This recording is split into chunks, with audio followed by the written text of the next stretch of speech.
கர்த்தருடைய பரிசுத்த நாமத்திற்கு ஸ்தோத்திரம். இன்றைய நாளுக்கான தேவ வார்த்தை வெளிப்படுத்தின விசேஷம் 1ஆம் அதிகாரம் 5, 6 மற்றும் 8ஆம் வசனங்கள்.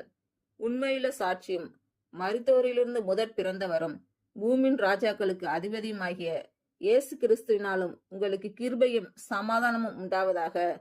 நம்மிடத்தில் அன்பு கூர்ந்து தமது இரத்தத்தினாலே நம்முடைய பாவங்களர் நம்மை கழுவி தம்முடைய பிதாவாகிய தேவனுக்கு முன்பாக நம்மை ராஜாக்களும் ஆசாரியர்களும் ஆகின அவருக்கு மகிமையும் வல்லமையும் என்றென்றைக்கும் உண்டாயிருப்பதாக. ஆமேன். இருக்கிறவரும் இருந்தவரும் வருகிறவருமாகிய சர்வவல்லமையுள்ள கர்த்தர், நான் அல்பாவும் ஒமேகாவும் ஆதியும் அந்தமாய் இருக்கிறேன் என்று திருவுளம் பற்றுகிறார்.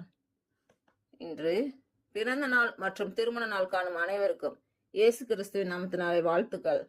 கர்த்தர் உங்கள் பலவீனங்களை மாற்றி உங்களுக்கு பலத்தை கட்டளையிடுவாராக.